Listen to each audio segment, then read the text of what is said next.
തന്നെ തിരുകുമാരനും പിതാവായ ദൈവത്തിനും അമ്മ മാതാവിനും ഒരായിരം നന്ദി സ്തുതിയും സ്തോത്രം കരയറ്റുന്നു. എൻ്റെ പേര് നിമ്മി എന്നാണ്. ഞാൻ തിരുവല്ലയിൽ നിന്ന് വരുന്നു. പക്ഷേ ഞാൻ അയർലൻഡിൽ ഒരു നേഴ്സായിട്ട് ജോലി ചെയ്യുവാണ്. ഞാൻ അയർലൻഡിൽ നിന്ന് ഡയറക്റ്റ് ഇപ്പോൾ വരുന്നത്. ഞാൻ ഉടമ്പടി എടുക്കുന്നത് എൻ്റെ ഈ പ്രശ്നങ്ങൾക്ക് ശേഷമാണ്.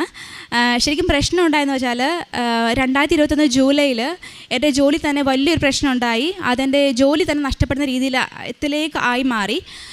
എന്താണെന്ന് വെച്ചാൽ ജൂലൈയിൽ 20-ാം തീയതി എൻ്റെ ഒരു പ്രിസ്ക്രിപ്ഷൻ എറർ കാരണം എൻ്റെ ഒരു പേഷ്യൻ്റ് നിർഭാഗ്യവശാൽ മരണമടയുണ്ടായി. ഈ പേഷ്യന് 92 വയസ്സുള്ളൊരു അമ്മച്ചിയായിരുന്നു. അമ്മച്ചിക്ക് മറ്റ് പല രോഗങ്ങളും ഉണ്ടായിരുന്നു. അപ്പോൾ ഡോക്ടർ എഴുതിയ പ്രകാരമാണ് ഞാൻ മെഡിസിൻ കൊടുക്കുന്നത്. കൊടുക്കുന്നതിൻ്റെ തലേ ദിവസം പോലും ഞാൻ ഡോക്ടേഴ്സിനോടും ഫാർമസിനോടും ചോദിച്ചായിരുന്നു മെഡിക്കൽ ഫയൽ ഒന്ന് റിവ്യൂ ചെയ്യണം, അതിൽ കുറേ എറേഴ്സൊക്കെ ഉണ്ടെന്ന കാര്യം. അതിൻ്റെ പ്രകാരം ഡോക്ടേഴ്സ് റിവ്യൂ ചെയ്തു. പിന്നെ ഈ ഞാൻ കൊടുത്ത മരുന്നിൻ്റെ മാക്സിമം ഡോസ് എന്ന കാര്യം എനിക്ക് അറിയത്തില്ലായിരുന്നു. പക്ഷെ അത് എന്തിനാണ് കൊടുക്കണമെന്നും അതിൻ്റെ സൈഡ് എഫക്ട്സ് ഒക്കെ എനിക്കറിയായിരുന്നു. അപ്പോൾ തലേ ദിവസം ഡോക്ടേഴ്സ് റിവ്യൂ ചെയ്തപ്പം ഫയൽ ഫുള്ള് റിവ്യൂ ചെയ്യുകയും കൂടാതെ ഈ ഡോസ് അവർ ചേഞ്ച് ചെയ്യാതെ ഫ്രീക്വൻസി മാത്രം ചേഞ്ച് ചെയ്തു. അപ്പോൾ അതിൻ്റെ പ്രകാരം നെക്സ്റ്റ് ഞാൻ ഡ്യൂട്ടിക്ക് വന്നപ്പം ഞാൻ ഈ പേഷ്യൻ്റ് മെഡിസിൻ കൊടുത്തു. പക്ഷേ അമ്മച്ചി സിക്കായി, അമ്മച്ചി മരണമടയുണ്ടായി. അയർലൻഡിലൊരു സംഭവമുണ്ട്. എങ്ങാണ്ട് ഒരു ചെറിയ പ്രശ്നമാണെങ്കിൽ തന്നെ ഫാമിലിക്ക് വേണമെങ്കിൽ ഹോസ്പിറ്റലിൽ സ്യൂ ചെയ്യാം. അപ്പോൾ അങ്ങനെ അവർക്ക് മില്യൺസ് ഓഫ് യൂറോസ് അവർക്ക് വേണേൽ കോമ്പൻസേഷൻ ഹോസ്പിറ്റലിൽ കൊടുക്കേണ്ടി വരും. അപ്പോൾ ഇതിൽ പല ആൾക്കാരും ഫാർമസിസ്റ്റും ഡോക്ടേഴ്സ് പലരും ഇതിൽ ഇൻവോൾവ് ആണെങ്കിൽ തന്നെയും ഇതിലൊരാളെ ബലിയാടാക്കാൻ വേണ്ടി പ്രശ്നമല്ല എൻ്റെ മലയിൽ വന്നു. ഇതിന് ശേഷം റിവ്യൂ മീറ്റിങ്സ് നടക്കുന്നു, പല മീറ്റിങ്സ് നടക്കുന്നുണ്ടായിരുന്നു. പക്ഷേ ഓരോ മീറ്റിങ്സിലും ഞാൻ പോയിക്കൊണ്ടിരുന്നപ്പോഴും എല്ലാം ഞാൻ പറയണമെന്ന് കേൾക്കാതെ എല്ലാം എനിക്ക് എതിരായിട്ട് വന്നുകൊണ്ടിരിക്കുകയാണ്. ഞാൻ പ്രാർത്ഥിക്കുമായിരുന്നെങ്കിലും കൂടുതലും മനുഷ്യരിലായിരുന്നു ആശ്രയിച്ചിരുന്നത്. എല്ലാ ദിവസവും ബൈബിൾ വായിക്കുകയൊക്കെ ചെയ്യും. പക്ഷേ ഞാൻ കൂടുതലും എന്നെ ഹെൽപ്പ് ചെയ്യുന്ന ആൾക്കാരുണ്ടല്ലോ, പേടിക്കണ്ട, ഇങ്ങനെ എക്സ്പീരിയൻസ് ഉള്ള ആൾക്കാർ. അപ്പോൾ അങ്ങനെയൊക്കെയായിരുന്നു ഞാൻ എൻ്റെ ചിന്ത. പക്ഷേ അന്നേരമൊക്കെ ഈ പ്രശ്നങ്ങൾ കൂടുതൽ കോംപ്ലിക്കേറ്റഡ് ആയിട്ട് വരുമായിരുന്നു. ഒന്നിനും മണ്ടയ്ക്കായിട്ട് ഓരോന്നും കൊണ്ടേയിരുന്നു. അങ്ങനെ ഞാൻ ജൂലൈയിൽ നാട്ടിൽ വരുന്നു. 2022 ജൂലൈയിൽ നാട്ടിൽ വരുന്നു. ഞാൻ മാതാവിന് എനിക്ക് ഒത്തിരി ഇഷ്ടമായിരുന്നു. പക്ഷേ ഞാൻ മാതാവിനെ അപേക്ഷിക്കാറൊന്നുമില്ല. ഞാൻ മാതാവിന് മുന്നിൽ പോയിട്ട് പറയും, മാതാവേ എനിക്ക് ഇഷ്ടമാണ്, ഞാൻ അപേക്ഷിക്കത്തൊന്നുമില്ലെന്ന് പറയും. അങ്ങനെ ഞാൻ 2022 ജൂലൈയിൽ നാട്ടിൽ വരുന്നു. മമ്മി ഇതുപോലെ കൃപാസനത്തെ കുറിച്ച് പറയുന്നു. അപ്പം ഞാൻ ഓർത്തു, ഓക്കെ എന്നാൽ ഇത്ര വലിയ പ്രശ്നമല്ലേ, മാതാവിൻ്റെ അടുത്ത് പറയാമെന്ന് വെച്ച് ഞാൻ ഇവിടെ വരുന്നു. ഇവിടെ വന്ന് ഞാൻ പ്രാർത്ഥനയോടെ തന്നെ ഉടമ്പടി എടുക്കുന്നു. പക്ഷേ ഞാൻ തിരിച്ച് അയർലൻഡിലേക്ക് പോന്നു. പക്ഷേ അവിടെ ഞാൻ പ്രാർത്ഥനയൊക്കെ ഉണ്ടായിരുന്നു. പക്ഷേ എനിക്ക് അത് കൃത്യമായി പാലിക്കാൻ സാധിച്ചിരുന്നില്ല.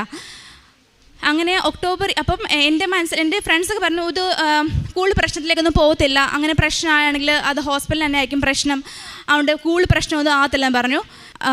അങ്ങനെ ഒക്ടോബർ 21-ാം തീയതി എൻ്റെ എംപ്ലോയീസായിട്ട് ഒരു മീറ്റിംഗ് നടക്കുന്നു. റിവ്യൂ മീറ്റിങ്ങിനൊക്കെ ശേഷം ഒരു ഫൈനൽ മീറ്റിംഗ് എംപ്ലോയീസോട് നടക്കുന്നു, ഇതിൻ്റെ കൺക്ലൂഷൻ അറിയാൻ വേണ്ടി. അപ്പോഴും ഞാൻ അതിന് 2-3 ദിവസം മുൻപേ ഞാൻ ദിവസം പള്ളിയിൽ പോയിട്ട് പ്രാർത്ഥിച്ചു, എൻ്റെ ദൈവമേ, അങ്ങാണും NMB എന്ന് പറഞ്ഞാൽ നഴ്സിംഗ് ബോർഡ് ഓഫ് അയർലൻഡ് ആണ്, അവരെങ്ങാനും എന്നെ റെഫർ ചെയ്താൽ അവിടെ നിന്ന് എനിക്ക് വിടുതൽ കിട്ടുവാണെങ്കിൽ അത് നീ മാതാവും എൻ്റെ കഥ ഇറങ്ങി വന്ന വിടുതലായിരിക്കണം, അതായിട്ട് എനിക്ക് പരിപൂർണ്ണ വിശ്വാസമുണ്ട്. അങ്ങനെയാണെങ്കിൽ വേണമെങ്കിൽ അവിടുന്ന് ഹിതമാണെങ്കിൽ അത് നടന്നോട്ടെ, പക്ഷേ എങ്കിലും എനിക്കത് ആഗ്രഹമില്ല. കാരണം ഓൾറെഡി ഇത്രയും പ്രശ്നമായി, എനിക്ക് വീണ്ടും പ്രശ്നങ്ങൾ വേണമെന്ന് ആഗ്രഹമില്ലെന്ന് പറഞ്ഞു. പക്ഷേ ഞാൻ ഒക്ടോബർ 21-ാം തീയതി മീറ്റിംഗ് കൂടാൻ പോന്നു. ഞാൻ പറഞ്ഞതുപോലെ എന്തോ NMB റെഫറിൽ അവരെന്നെ റെഫർ ചെയ്യുന്നു. ഞാൻ ശരിക്കും ഷോക്കായിപ്പോയി. ഞാൻ ഒട്ടും പ്രതീക്ഷയില്ല അവർ ചെയ്യുമായിരുന്നു. പക്ഷേ ചെറിയൊരു മനസ്സിൽ അവിടെ ഇവിടെയോ എന്തോ സംശയം പോലെ ഉള്ളായിരുന്നു. അപ്പോൾ ഞാൻ ആകെ തകർന്നു പോയി. അപ്പോഴും ഞാൻ പ്രതീക്ഷിച്ചു ചിലപ്പം വേണമെങ്കിൽ ഡിസിഷൻ മാറ്റായിരുന്നു. പക്ഷെ മാറ്റിയില്ല. അപ്പം ഞാൻ എൻ്റെ ഉടമ്പടിയെക്കുറിച്ച് ഓർത്തു. ഞാൻ ശരിക്കും എൻ്റെ അതിലുള്ള പിഴവുകളെക്കുറിച്ച് അതിൽ ഞാൻ ശരിക്കും ആത്മപരിശോധന ചെയ്യാൻ തുടങ്ങി. എൻ്റെ തെറ്റുകൾ ഞാൻ തിരുത്താൻ തുടങ്ങി. ഉടമ്പിൽ കൂടുതൽ വിശ്വസ്തയോടെ മാതാവിൻ്റെ അടുത്ത് വരാൻ തുടങ്ങി. മാതാവെ ഞാൻ മുട്ടിപ്പായിട്ട് പ്രാർത്ഥിക്കാൻ തുടങ്ങി. മാതാവ് എനിക്ക് മധ്യസ്ഥം നിൽക്കണേ ഞാൻ പ്രാർത്ഥിച്ചു. പിന്നീട് ഞാൻ കണ്ടത് മുഴുവനും എൻ്റെ ഓരോ പ്രശ്നങ്ങൾ എൻ്റെ കൺമുന്നിൽ അഴിഞ്ഞുകൊണ്ടേയിരിക്കുക. എനിക്കെതിരായിട്ട് നിന്നവർ എനിക്ക് നല്ല റെഫറൻസ് തരുന്നു. കാരണം NMB റെഫറൻസിൽ പോകുമ്പോൾ പല ഫോംസും പല സ്റ്റേറ്റ്മെൻറ്റ് കൊടുക്കണം. അപ്പോൾ അതിനുവേണ്ടി എനിക്ക് ശത്രുക്കൾ പോലും എനിക്ക് അതിൻ്റെ നല്ല റെഫറൻസ് തരുന്നു. അപ്പം ഞാൻ കൂടുതൽ ഇച്ചിരി തീഷ്ണതയായി. ഞാൻ ഓരോ ഉടമ്പടിയും പിന്നെ ഓരോ കാര്യങ്ങൾ ഞാൻ ഇച്ചിരി തീഷ്ണതയോടെ ചെയ്യാൻ തുടങ്ങി. അങ്ങനെ ഓരോ പ്രശ്നങ്ങൾ അഴിയാൻ തുടങ്ങി. അങ്ങനെ മാർച്ച് അപ്പം NMB ഈ കേസ് നോക്കാൻ വേണ്ടി ഒരു പ്രിലിമിനറി കമ്മിറ്റിയെ രൂപീകരിച്ചു.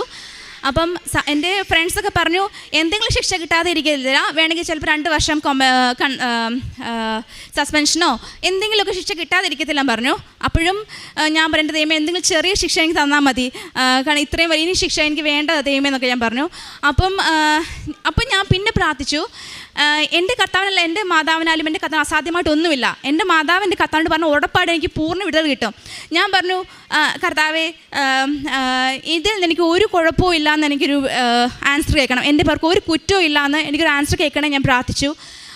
അങ്ങനെ മാർച്ച് 15 പ്രിലിമിനറി കമ്മിറ്റിക്ക് ഒരു മീറ്റിംഗ് നടത്തി. ആ മീറ്റിങ്ങിൽ അപ്പം അവർ പറഞ്ഞു എൻ്റെ പേർക്ക് അവർക്ക് ഒരു കംപ്ലയിൻറ്റ് ഒരു കുറ്റം കാണാൻ സാധിക്കുന്നില്ല. അങ്ങനെ അവർക്ക് പക്ഷേങ്കിൽ അതിന് മുന്നേ തന്നെ അന്ന് മാർച്ച് 15 എൻ്റെ അപ്പയും അമ്മയും ഇവിടെ വന്ന് മുട്ടിപ്പായി കരഞ്ഞ് പ്രാർത്ഥിക്കുകയും അന്ന് അച്ഛനെ കാണാൻ ഒരു അനുഗ്രഹം കൂടെ ഉണ്ടായി. ഞാൻ ഈ മീറ്റിംഗ് നടക്കുന്ന ആ സമയത്ത് ഞാൻ ലൈറ്റ് കാൻഡിൽ പ്രേയർ റിക്വസ്റ്റ് വിട്ടു. അന്ന് റിപ്പോർട്ട് വന്നു, എൻ്റെ പേർക്ക് ഒരു പ്രശ്നവും ഇല്ല. പക്ഷെങ്കിൽ മാർച്ച് 21 NMBI ഒരു ഫൈനൽ മീറ്റിംഗ് നടത്തും. ആ മീറ്റിങ്ങിൽ അവർ അക്സെപ്റ്റ് ചെയ്യണം ഇത്. അപ്പോൾ അവർക്ക് വേണമെങ്കിൽ അത് തിരുത്തി ഫിറ്റ്നസ് ടു പ്രാക്ടീസ് റെഫർ ചെയ്യാം, പിന്നെ അല്ലാതെ വേറെ ആക്ഷൻസ് ഒക്കെ എടുക്കാം. അപ്പോഴും ഞാൻ പിന്നെ വീണ്ടും മുട്ടിപ്പായി പ്രാർത്ഥിക്കാൻ തുടങ്ങി, വീണ്ടും എൻ്റെ പപ്പയും അമ്മയൊക്കെ പ്രാർത്ഥിക്കാൻ തുടങ്ങി, എൻ്റെ ഹസ്ബൻഡൊക്കെയും എല്ലാവരും പ്രാർത്ഥിക്കാൻ തുടങ്ങി. അങ്ങനെ മാർച്ച് 21 ആയപ്പോഴത്തേക്ക് അവർ വീണ്ടും പറഞ്ഞു എൻ്റെ പേർക്ക് ഒരു കുറ്റവും ഇല്ല. ഞാൻ എന്തോ പറയണ്ടേ, ആ ഒരു വിടുതൽ എന്ന് പറയുമ്പം തമ്പുരാനും എൻ്റെ അമ്മമാതും എനിക്ക് ഇറങ്ങി നിന്ന വിടുതലാണ്. കാരണം ഞാൻ മനുഷ്യനെ ആശ്രയിച്ചപ്പോൾ എൻ്റെ പ്രശ്നങ്ങൾ കൂടുതൽ വഷളായിക്കൊണ്ടിരുന്നപ്പം ഞാൻ തമ്പുരാനിലും എൻ്റെ അമ്മമാതാലും വിശ്വസിച്ചപ്പം എൻ്റെ പ്രശ്നങ്ങൾ അയഞ്ഞ് കൊഴുകി ഞാൻ കാണാൻ സാധിച്ചത്.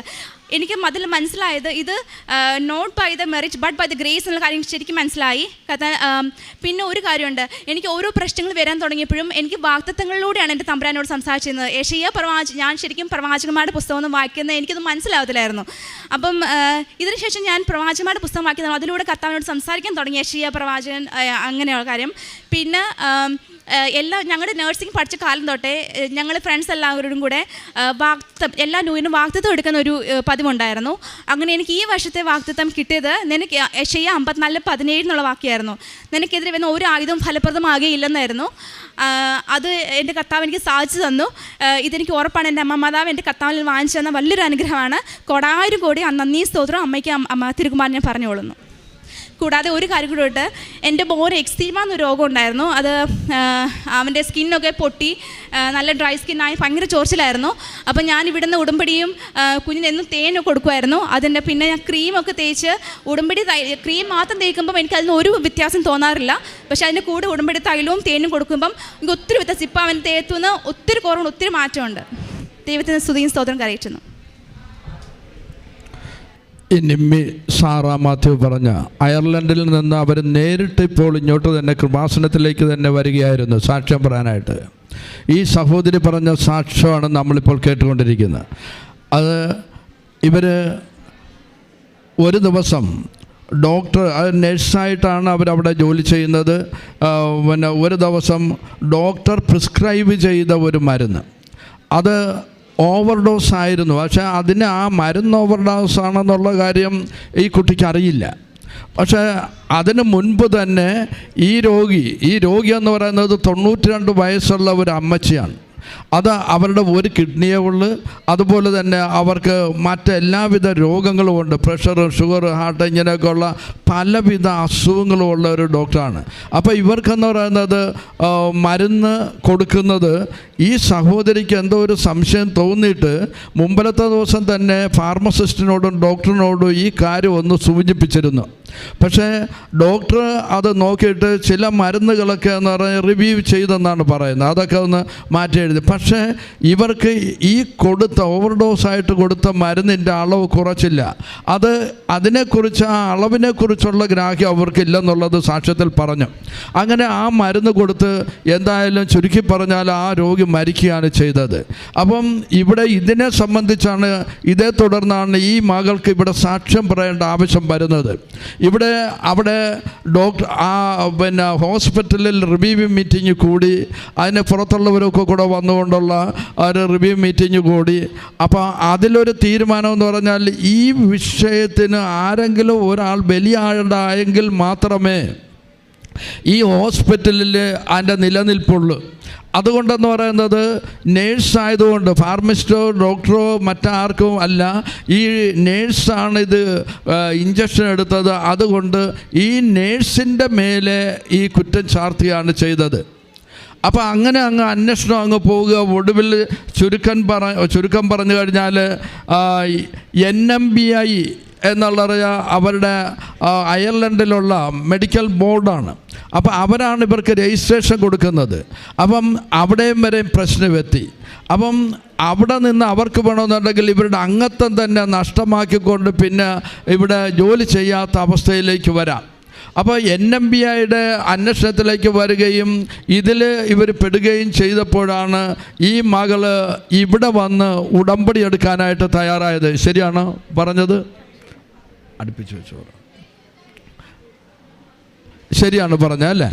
അപ്പം അതിനുശേഷം എന്ന് പറയുന്നത് ഈ മകള് അന്വേഷണം അങ്ങ് തുടർന്ന് പോയിക്കൊണ്ടിരിക്കുകയാണ്. എന്തായാലും ശിക്ഷ ഉറപ്പാണ്. കാര്യം എന്ന് പറഞ്ഞാൽ ഈ മകളോട് അത്ര താല്പര്യമില്ലാത്തവർ, ഇങ്ങനെ ഒരു പ്രശ്നങ്ങൾ ഉണ്ടാകുമ്പോഴാണല്ലോ പലരും അവരവരുടെ ഭാഗങ്ങൾ ക്ലിയർ ചെയ്യുന്നതിന് വേണ്ടി ഗ്രൂപ്പിസം ഉണ്ടാക്കിക്കൊണ്ട് അവിടെ പലതുമൊക്കെ ചെയ്യാനായിട്ട് ഇവർക്കെതിരെയാണ് എല്ലാവിധ പ്രശ്നങ്ങളുമായിട്ട് വരുന്നത്. അപ്പം ഇങ്ങനെ വന്നപ്പോൾ എന്താണ്, ഈ മകൾ ഒരു കാര്യം ചെയ്ത് ഉടമ്പടി പ്രാർത്ഥനയിൽ എൻ്റെ ദൈവമേ എന്നിൽ എന്തെങ്കിലുമൊക്കെ പാകപ്പിഴയുണ്ടോ എന്ന് സ്വയം ആത്മശോധന ചെയ്യുന്നു. സ്വയം ആത്മശോധന ചെയ്തിട്ട് തന്നിലുള്ള കുറവുകളെ അവർ നികത്താനായിട്ട് പരിഹരിക്കാനായിട്ട് തയ്യാറാകുന്നു. അവർ പാപങ്ങളെക്കുറിച്ച് ശരിക്കും അനുതപിക്കുന്നു. അതാണ് ഒരു മാർത്തോമ സഭയിൽപ്പെട്ടിട്ടുള്ള ഒരു സഹോദരിയാണ് അവർ അനുതപിക്കുന്നത്. അതല്ലേ അവിടെ പറയുന്ന ഉടമ്പടിയുടെ ബേസിക് ആയിട്ടുള്ള നിയമം എന്ന് പറയുന്നത് തന്നെ അതല്ലേ, നിങ്ങളെ തന്നെ വിശുദ്ധീകരിക്കുവിൻ, കർത്താവ് നാളെ നിങ്ങളുടെ ഇടയിൽ അത്ഭുതം പ്രവർത്തിക്കുമെന്ന് ജോഷുവ 3:5 പറയുന്നുണ്ട്. അപ്പം ആ മകളെ തന്നെ ഒന്ന് ആത്മാർത്ഥമായിട്ടൊന്ന് വിശദീകരിച്ച് അത് ക്ഷമിക്കാനുള്ളവരുടെ ക്ഷമിക്കുന്നു. അതുപോലെ തന്നെ മറ്റ് കാര്യങ്ങളിലൊക്കെ അവർ ശരിയായ വിധത്തിൽ ഉടമ്പടിയുടെ കാര്യങ്ങളെല്ലാം പാലിക്കാനായിട്ട് തീരുമാനമെടുത്ത് അതിനുശേഷം അടുത്ത ദിവസം NMAയുടെ റിപ്പോർട്ട് വരികയാണ്. ഇവർക്ക് യാതൊരുവിധ കുഴപ്പമില്ല, ഇവരുടെ ഭാഗത്തൊന്നും കുഴപ്പമില്ല, ഇവർക്കൊരു ചെറിയ തെറ്റ് പോലും ഒരു ചെറിയ ശിക്ഷ പോലും ഇവർക്കില്ലെന്ന്. നോക്കണേ, എവിടെയായിരുന്നു അവിടെ ഞാൻ വിശ്വസിക്കുന്ന ഈ മകളെന്ന് പറയുന്നത് ഒന്നുകൂടി വിശുദ്ധീകരിക്കുന്നതിനും അതുപോലെ തന്നെ ഉടമ്പടിയിൽ കുറച്ചുകൂടെ ഉറച്ചു നിന്നുകൊണ്ട് എൻ്റെ കൽപ്പനകൾ പാലിക്കുകയും അതനുസരിച്ച് ജീവിക്കുകയും ചെയ്യുന്നവർക്ക് എല്ലാം ലഭിക്കുമെന്ന് തമ്പുരാൻ നമ്മുടെ ഉടമ്പടിയിലൂടെ ആദ്യമേ തന്നെ വാഗ്ദാനം ചെയ്യുന്നുണ്ട്. നിയമാവർത്തനത്തിൻ്റെ 29:9 അത് ഈ മകളിലൂടെ നടക്കുകയായിരുന്നു.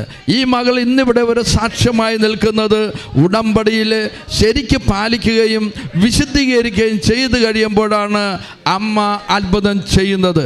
ആർക്കും പരിഹരിക്കാൻ പറ്റാത്ത പ്രശ്നങ്ങൾ, അതാണ് ഈ മകൾ പറയുന്നത്, not by merit but by grace. അതായത് നമ്മുടെ കഴിവോ നമ്മുടെ ഒന്നും കൊണ്ടല്ല, ദൈവത്തിൻ്റെ ദാനമാണ് ഇതെല്ലാം. പരിശുദ്ധാമ്മ ഉടമ്പടി എടുക്കുമ്പോൾ സഞ്ചാരി മാതാവ് ഈ മകളുടെ കൂടെ പോയി പ്രശ്നങ്ങൾക്ക് NMBI ആ ബോർഡിൽ പോയി വാദിക്കുന്നുണ്ട്. ഇതൊക്കെയാണ് അത്ഭുതങ്ങൾ നടക്കുന്നത്. അതുകൊണ്ട് നമുക്ക് ഈ മകൾക്ക് കൊടുത്ത എല്ലാ അനുഗ്രഹങ്ങൾക്കും കൃപകൾക്കും നമുക്ക് ശക്തമായിട്ട് കരങ്ങളടിച്ചുകൊണ്ട് അമ്മ മാതാവിനെ ഈശോയെ ഒന്ന് മഹത്വപ്പെടുത്താം.